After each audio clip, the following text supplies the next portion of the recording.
62 lakh mind boggling figure है। और आम आदमी का, लोअर मिडिल क्लास का तो जैसे एक अदद सपना मकान का होता है कि भाई सपनों का एक घर चाहिए दीवान, एक गाड़ी भी चाहिए होती है, एक स्टेटस सिंबल भी है, युवा है तो वो पहली कार जो आपने चलाई होगी वो अगर आप उस वक्त आपके दिमाग में क्या चल रहा था, you must have felt like a king. मैं तो सेकंड हैंड मारुति मैंने खरीदी थी, मुझे ऐसे लग रहा था कि दुनिया का सबसे खुशकिस्मत आदमी मैं हूं, सबसे अमीर आदमी मैं हूं, सड़क पर मैं फर्राटे मारूंगा।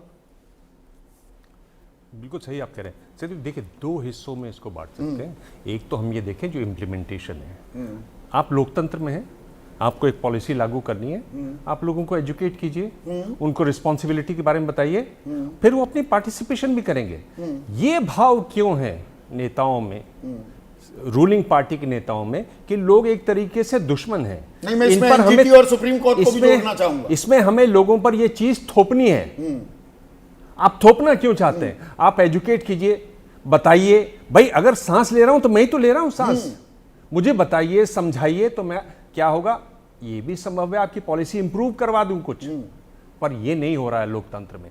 ये एक सबसे बड़ी मुझे लगता है प्रॉब्लम है, उसकी वजह से इस तरह से यू टर्न आते हैं। पहली बात तो ये है। दूसरी बात संदीप, मैं ये कहना चाहता हूं, जो आप अभी पॉइंट बोल रहे थे कि हमारी लड़ाई किससे है, हमारी लड़ाई गाड़ी से है या पोल्यूशन से है। एग्जैक्टली।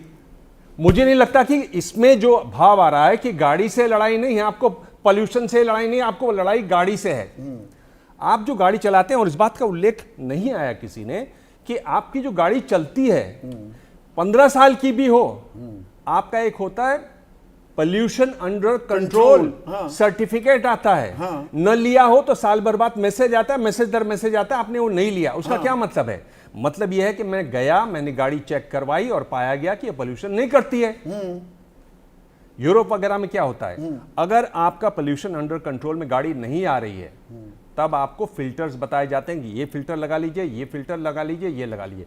मेरी भी गाड़ी इसी तरह से गई थी, इसलिए मैंने इस पर विस्तार से पता किया, जांच की कि भाई ये यूरोप वगैरह में क्या होता है। तो एक जो आप कह रहे हैं कि एज केवल उसका एक हिस्सा है। दूसरा हिस्सा क्या है, आपकी गाड़ी कितनी चली है, आपकी गाड़ी किस हालत में है, आपकी गाड़ी किस मेक की है, और आपकी गाड़ी की कितनी मेंटेनेंस हुई है। ऑफिस में मेरे सहयोगी हैं मुक्की, बहुत बेहतरीन प्रोड्यूसर हैं, वो बता रहे थे कि सर जरा बात करना आज, उसके पास बुलेट है, वो कहता है 3 महीने में कराना होता है पोल्यूशन अंडर कंट्रोल, कि बुलेट का कभी पोल्यूशन अंडर कंट्रोल आएगा ही नहीं। तो उसमें वो लेनदारी, देनदारी और वो भाईचारा निभाते हुए तब वो पीयूसी मिलता है। तो मैं वही कह रहा हूं कि अगर आप मेंटेनेंस, जो सबसे महत्वपूर्ण है, मेंटेनेंस के बाद अगर आप पीयूसी दे रहे हैं, अगर आपको लगता है कि नहीं साहब 15 साल पुरानी बड़ी हमें मुश्किल हो रही है, आप साल में 2 बार करवा दीजिए पीयूसी।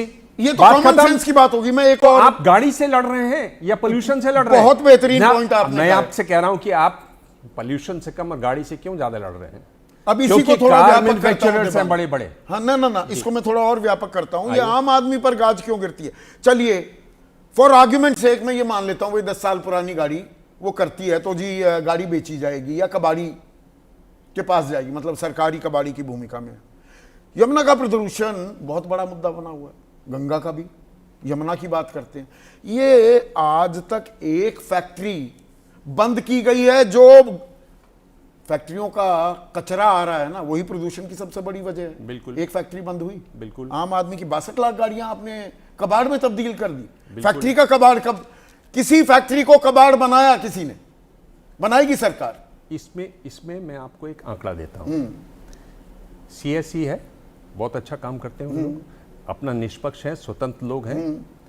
वो क्या बताते हैं कि ये जो पोल्यूशन होता है, ये ओवरऑल पार्टिकुलेट मैटर 2.5 की बात कर रहा हूं, ओवरऑल जो है उसमें करीब 50% गाड़ियों से होता है। 50% में से आधा जो है वो 2 व्हीलर्स और 3 व्हीलर से होता है। 30% ट्रक से होता है, केवल 20% पर्सनल गाड़ियों से होता है। उससे ज्यादा और दूसरी ये जो कंस्ट्रक्शन का काम होता है, सड़क में धूल होती है, उससे कहीं ज्यादा हो जाता है। आप क्यों पड़े हुए हैं गाड़ियों के पीछे? फिर मेरा वही सवाल है, इसके पीछे मोटिव क्या है? बड़ी बड़ी गाड़ियां, कंपनी है, अरबों रुपए का उनका खर्च सौदा होता है, हाँ। अरबों रुपए का काम होता है, आप क्यों लगे हुए हैं? हाँ। क्या आपकी निगाह वहां नहीं है? हाँ। और दुनिया भर में, यूरोप जैसे देश में जब ये कहते हैं, कहीं भी इस तरह का कानून ही नहीं है। तो आप फिर क्यों उछल रहे हैं इतने ज्यादा? आप चले जाइए लंदन में, न्यूयॉर्क में, आप देखेंगे 20-20 साल पुरानी गाड़ियां वो आराम से चला रहे हैं। बिल्कुल बिल्कुल चला रहे हैं। हाँ। क्योंकि वो फिल्टर लगाते हैं, हाँ। उसका टेस्ट होता है। हाँ। और अगर फिर फेल होती गाड़ी, तब उनसे कहा जाता है इस गाड़ी को अब आप कंडम कीजिए, कंडम कीजिए, बिल्कुल। तब कहा जाता है। हाँ। आप क्यों कह रहे हैं कि नहीं साहब हमें ये देखना ही नहीं है? मेरी गाड़ी तो कुल, चूंकि मैं गाड़ी बहुत कम चलाता हूँ, हाँ। एक बात, दूसरी बात ऑफिस आना है तो ऑफिस की गाड़ी मुझे मिल ही जाती है। हाँ। 15 साल में कुल 55,000 किलोमीटर चली देखिए। गाड़ी, जो मेरा वहाँ जो जहाँ जाती थी, बोले सर ये बहुत अच्छी है, 3 लाख किलोमीटर तो चलेगी, और आपने अच्छी भी, और मैं उसको ढंग से सहेज कर रखा था, पर उठ गई। हाँ। तो मैं ये कह रहा हूँ कि आपकी लड़ाई किससे है?